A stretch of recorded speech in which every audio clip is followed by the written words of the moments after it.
आप सभी को मेरा नमस्कार। तो दोस्तों, आज मैं आपके लिए इस वीडियो में गणेश जी भगवान की बहुत ही सुंदर कहानी लेकर आई हूँ। तो प्रेम से बोलिए गणेश जी भगवान की जय हो। दोस्तों, एक समय की बात है।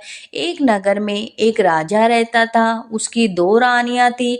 बड़ी रानी बहुत ही गुस्सैल और कुटिल स्वभाव की थी। बड़ी रानी के दो पुत्र थे, परंतु छोटी रानी इसके विपरीत बहुत ही नम्र थी, सबका आदर सत्कार करने वाली थी, परंतु उसके कोई संतान नहीं थी। छोटी रानी गणेश जी भगवान की परम भक्त थी और हमेशा गणेश जी महाराज की भक्ति में ही लीन रहती थी। बड़ी रानी को छोट राजा का छोटी रानी के पास जाना बिल्कुल पसंद नहीं था, इसलिए वह राजा को किसी न किसी बात से उनके पास अपने पास रोके रखती थी। एक बार राजा अपने नगर से दूसरे शहर जा रहे थे, तो राजा ने बड़ी रानी ने पूछा कि आपको दूसरे शहर से कुछ सामान मंगवाना है। तो बड़ी रानी ने कहा, मुझे कपड़े, गहने, बच्चों के लिए खिलौने और बहुत सी वस्तुएं उन्हें बता दी। फिर राजा ने छोटी रानी से पूछा कि आपको शहर से क्या चाहिए। तो छोटी रानी ने कहा, मुझे तो कुछ भी नहीं चाहिए। जब मंत्री को इस बात का पता चला तो मंत्री बोला, राजा जी, छोटी रानी अपने लिए कभी कुछ भी नहीं मांगती, तो क्यों ना हम उनके लिए एक गणेश जी महाराज की सुंदर सी प्रतिमा लेकर आए। राजा को यह सुनकर बहुत खुशी हुई। अब राजा शहर के लिए रवाना हो गए और वहां से वापस आने से पहले बड़ी रानी का बताया हुआ सारा सामान खरीद लाए।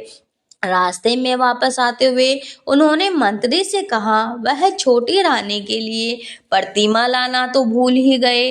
तभी उन्हें थोड़ा आगे चलते हुए देखा कि एक आदमी सड़क के किनारे सभी देवी देवताओं की मूर्तियां बेच रहा है। मंत्री ने छोटी रानी के लिए एक सुंदर सी गणेश जी महाराज की प्रतिमा ले ली। महल में पहुंचकर राजा ने बड़ी रानी को उनकी मंगाई सारी वस्तुएं दे दी। फिर राजा ने छोटी रानी को भी गणेश जी महाराज की मूर्ति दे दी। गणेश जी महाराज की उस सुंदर सी मूर्ति को देखकर छोटी रानी बहुत प्रसन्न हुई और उन्होंने उसे पूजा के स्थान पर रख दिया।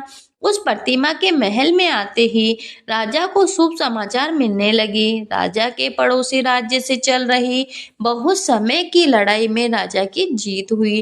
राजा को समाचार मिला कि राजा के राज्य में पानी की समस्या भी दूर हो गई और सारे जलाशय, कुएं, बावड़ी भी भर गए। राजा के राज्य में फसल भी बहुत अच्छी हुई और कुछ महीने बाद छोटी रानी को भी गर्भ ठहर गया। जब बड़ी रानी को इस बात का पता चला कि छोटी रानी को गर्भ ठहर गया, तो वह बहुत विचलित हो गई। उसे लगा ये तो बहुत गलत हो गया। उसने सोचा, जब से यह गणेश जी की मूर्ति यहाँ स्थापित हुई है, तब से कुछ ना कुछ अच्छा हो रहा है।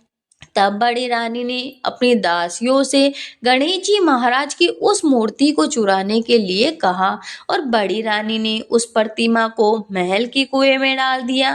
फिर रातों रात उसी जगह एक बहुत सुंदर और बड़ा पेड़ हो गया। उस पेड़ पर सिर्फ एक ही सोने का फूल लगा था। सुबह उठकर जब सबने उस पेड़ को और उस पर लगे फूल को देखा, तो सब हैरान रह गए।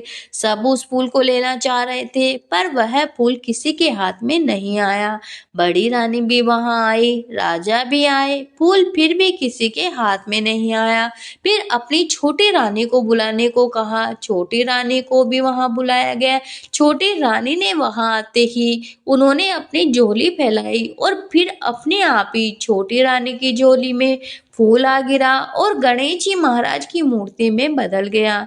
राजा को उस मूर्ति को वहां देखकर बड़ा आश्चर्य हुआ और राजा ने पूछा, ये तो वही मूर्ति है जिसे मैं लेकर आया था, यह इस कुएं में कहां से आई? तो छोटी रानी ने कहा, मुझे इस बारे में कुछ भी नहीं पता। फिर वह प्रतिमा साक्षात गणेश जी महाराज के रूप में बदल गई और फिर गणेश जी महाराज ने कहा कि जिसने भी इस मूर्ति को कुएं में फेंका था वह खुद बता दे, नहीं तो फिर मैं बताऊंगा।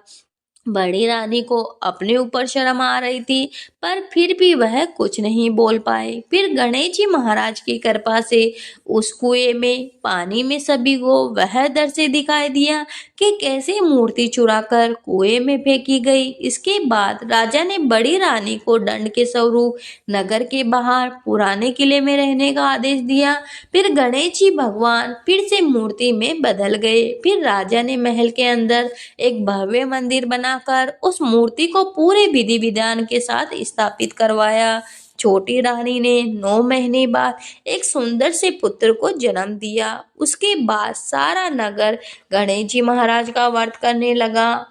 तो हे गणेश जी महाराज, जैसे आपने उस रानी का मान रखा, वैसे आपकी कहानी सुनने वाले, हुकारा भरने वाले सभी की मनोकामना पूरी करना, सभी पे अपना आशीर्वाद बनाए रखना। तो प्रेम से बोलिए गणेश जी भगवान की जय हो।